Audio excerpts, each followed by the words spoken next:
In this video, we're going to take a moment to talk about a process of thinking that is what goes on in my head. And for starters, I had to really, I had to work and overcome all the voices that said, don't make this video. There was a lot of those, and I had to get over those because, yeah, there's a lot of, so some people talk about how they had this inner dialogue, this inner monologue, how they not literally hear voices in their head, but they have a narrator in their head that kind of talks through almost every part of their day and kind of maybe says things to them. Sometimes it might just say what's going on. Sometimes it may say mean things to them, like you're not good enough, or you're never going to make it, or you should do this. You should leave this person you're with, or you should lick this person's face who's next to you. You should punch that person. You should tell this person that they're ugly. You should ask this person if they ever killed anybody. Just sometimes it's just totally random. So yeah, I have a narrator in my head, and actually I have more than one narrator. Sometimes there's it seems like there's 10 or 15 of them, and yeah, one of them sounds just like Samuel Jackson, and almost also sounds like Morgan Freeman and Patrick Stewart. Yeah, there's just so many of them. There's some of them ladies.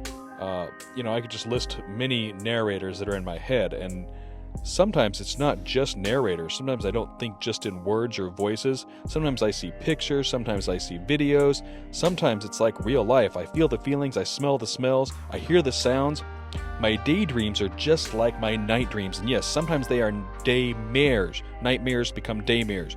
Sometimes they're bizarre, weird. Sometimes they're fun. A lot of times they're scary. Sometimes I feel guilty for these daydreams that I have. Sometimes I feel a little less guilty now that I've done some research and found out that I'm not necessarily always my thoughts. If you don't believe me, how about try to stop thinking about pink elephants? Or I'm sorry if you just lost the game. Also, can you get that song out of your head?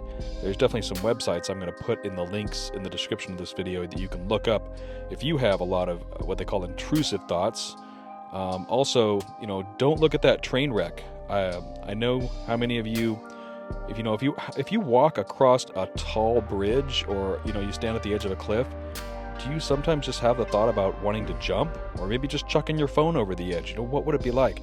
There's a thing called the call of the void, and I have that definitely for sure.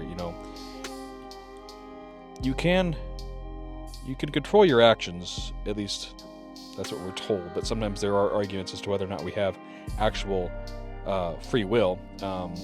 Sometimes we eat that cake, and sometimes we still have that drink. The voices, they come in, they say to do things. For some people, your entire life passes before your eyes before you die. Mine passes before my eyes at least once a day, sometimes 3 or 4 times a second every day, with every possibility that could happen, not just what actually happened in my life. Every what if, all of that. It's very hard to make a decision when all of this is playing, when every single decision that's possible is playing in your head, And then just sometimes I imagine cutting eyeballs with razors or testicles with razors. The thought of doing random things or saying random things to people, and then there's the random thoughts like my house is going to burn down or my car is going to get broken into. All of these things just going on and on all the time at once in my head. These are my intrusive thoughts.